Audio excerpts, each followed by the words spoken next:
Sampailah kita ke TKP. Malam ini kita akan nobar di sini. Ini adalah kawasan alun-alun kota. Waduh, ramai pengunjung berjubel. Sudah ada sekitar 7.000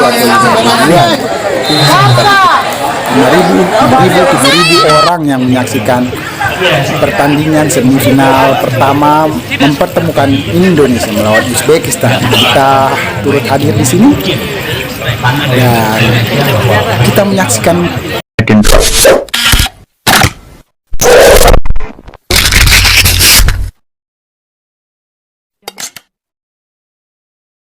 dan akhirnya pertandingan usai. Kemenangan ada di pihak tim Uzbekistan. Kemenangan ini merupakan kemenangan yang keempat kalinya di semifinal oleh tim Uzbekistan. Skor 2-0 saya rasa cukup dan itu juga membanggakan tim Indonesia. Tim Uzbekistan sampai saat ini sudah mencetak 14 gol dan belum pernah sekalipun kebobolan. Prestasi yang sangat luar biasa. Hari ini di channel Dedi Sapa Teman, karena kekecewaan kita nggak harus berlarut-larut, inilah permainan. Kadang-kadang kita memberikan ekspektasi lebih, ya, tapi kenyataannya tidak seperti yang kita harapkan. Itulah permainan. Tapi ada satu permainan ini unik dan permainan ini tidak bakalan mengecewakan. Namanya permainan kuda lumping. Channel Dedi Sapa Teman, hari ini kita akan memberikan komentar dan hasil amat-amatin. Kalau dilihat dari pertandingan Indonesia melawan Uzbekistan di waktu normal 2 kali 45 menit dan waktu tambahan, kalau dihitung-hitung waktu tambahannya lebih banyak ya. Di babak pertama tadi ada sekitar 10 menit, lalu di babak kedua 16 menit. Pertandingan sepak bola modern dibantu oleh teknologi, tapi kadang-kadang juga lebih nampak kecurangan. Tapi kita tidak boleh melihat dari sisi yang negatif ya. Kita tetap berpikiran positif. Di babak pertama, 1 kali 45 menit pertama itu Indonesia bisa mengimbangi permainan dari Uzbekistan.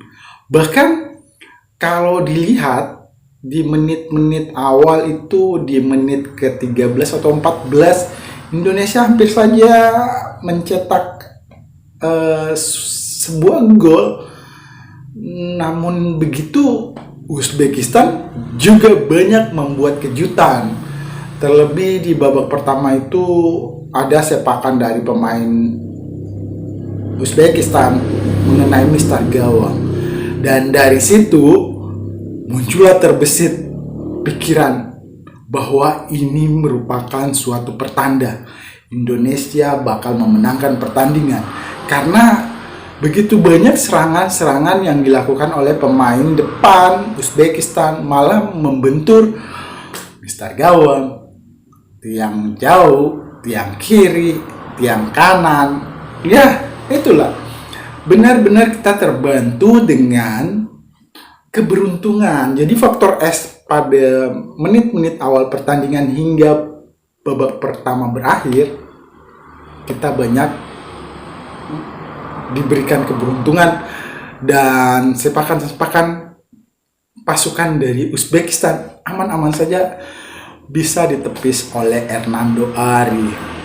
Nah, di babak kedua Dewi Fortuna, keberuntungan masih berpihak pada timnas kita. Sampailah di menit ke-60 ketika sepakan Ramadan Sananta ya. Tapi ini kemelut di mulut gawang saat itu. Ramadan Sananta mengoper ke kaki kanan tepat ya Muhammad Ferrari dan ditendang langsung, terciptalah gol. Selebrasi atas gol ini sudah dilaksanakan, tapi tiba-tiba wasit dipanggil untuk bisa melihat dan menyaksikan secara itu asisten teknologi di lapangan melihat VAR, dan apa yang terjadi? Dianulirlah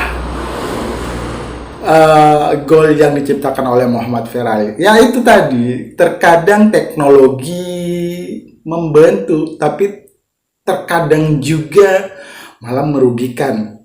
Dan sebenarnya La Liga sudah memperingati bahwa VAR ini sebenarnya bisa dilaksanakan di pertandingan-pertandingan kampung. Tapi kalau pertandingan internasional, mending pakai itu, teknologi garis gawang atau Bluetooth pelanggaran. Jadi teknologi VAR ini membantu, sangat membantu, tapi ya itu keberuntungan lagi yang berpihak pada siapa. Kadang-kadang kita terbantu oleh VAR, kadang-kadang juga kita dirugikan oleh VAR. Aduh, tetaplah kita berpikiran positif. Di pertandingan babak kedua, 45 menit kedua, di menit 60 yang tercipta gol Muhammad Ferrari. Saya pikir waktu itu Indonesia terlalu dini menciptakan gol. Ini pasti ada pembalasan dari tim Uzbekistan. Dan ternyata gol itu dinilai bukan gol yang murni. Itu adalah gol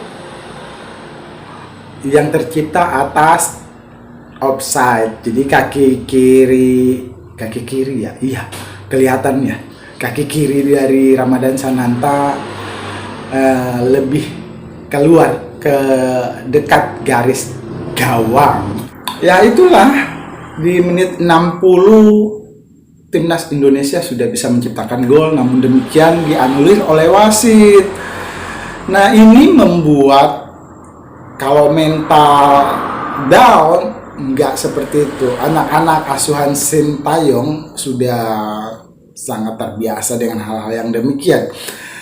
Tapi tetaplah ada kayak sesuatu yang salah kalau protes ke wasit dari babak pertama hingga di menit ke-70 protes pemain kita, baik Witan Sulaiman, Marcelino Ferdinand, Ramadan Sananta, lalu Pratama Arhan, selalu melayangkan protes-protes tapi tidak didengarkan oleh wasit. Itu yang diamat-amatin orang awam seperti kita.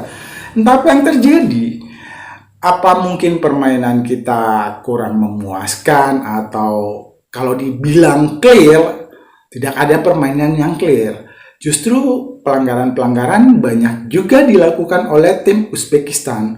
Tapi yang kelihatan pelanggaran keras oleh wasit, ya tim kita yang lebih banyak. Sampai akhirnya di menit ke berapa ya tadi? 76 apa 77? Datanglah pelanggaran. Sebenarnya bukan pelanggaran keras, tapi mengenai alat vital pemain Uzbekistan oleh kapten kesebelasan timnas, Rizky Ridho. Tanpa sengaja sebenarnya kalau menendang bola, tapi ketika berlari kencang pemain lawan dan kita menendang bola untuk menghindari, ya terkena bagian terlarang, alat vitalnya yaitu tertendang oleh Rizky Ridho sang kapten. Dilihat lagi di VAR. Jadi waktu melihat VAR itu panjang, makanya di akhir pertandingan tambahan waktunya 16 menit. Itu setelah Rizky Ridho menendang keras, sebenarnya nggak keras-keras banget kalau pemain Uzbekistan tidak berlari kencang,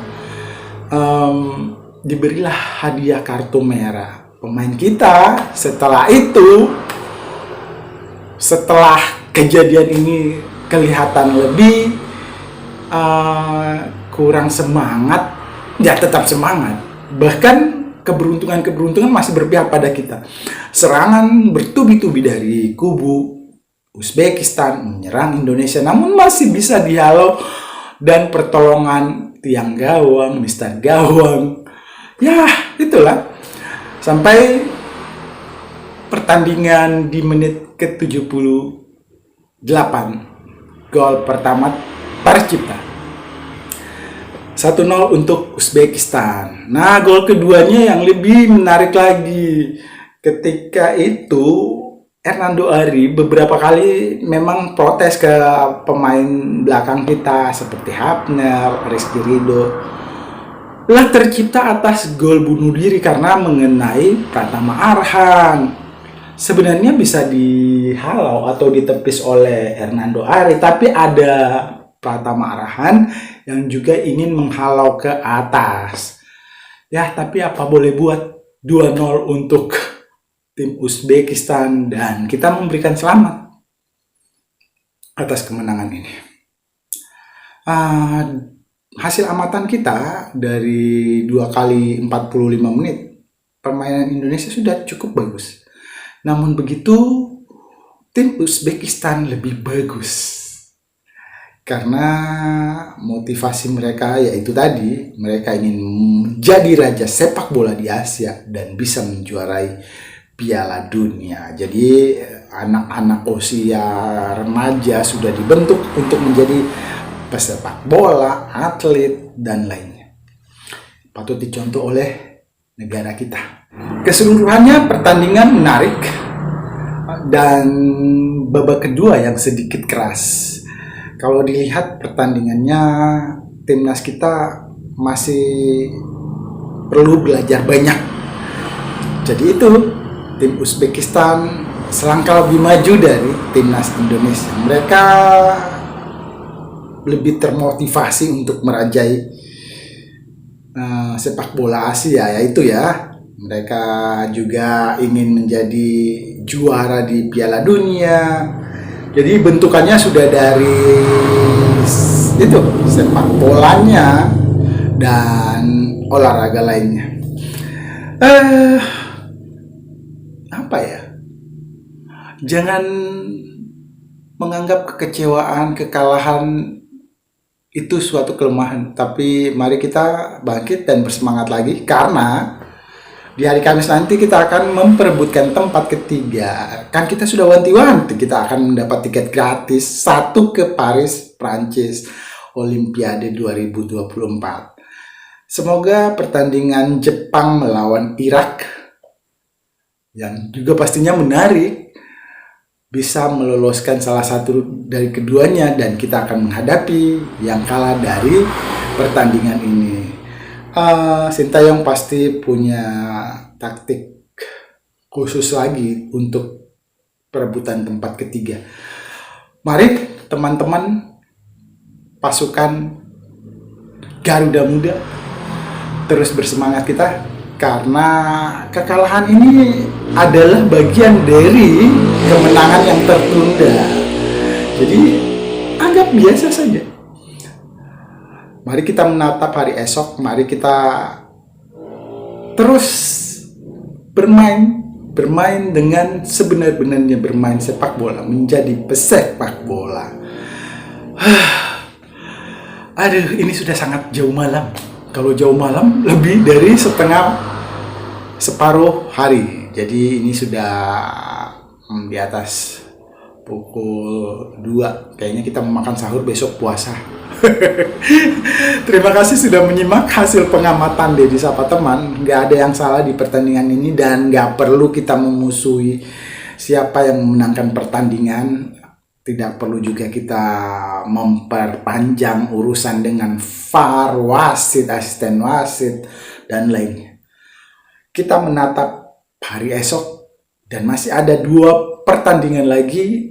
Kalaupun kita tidak memenangkan pertandingan di tempat ketiga, kita akan melaksanakan playoff melawan perwakilan dari Afrika, Queen. Terima kasih channel Dedi Sapa Teman, berterima kasih selama ini sudah menyaksikan, dan ini di luar dari ekspektasi kita. Kita berharap ini adalah keberhasilan dan kemenangan yang tertunda. Kita bisa lebih berprestasi lagi. Kemungkinannya dia Piala Dunia, karena kita nanti akan menjadi runner up dan akan lolos ke fase berikut. Assalamualaikum warahmatullahi wabarakatuh.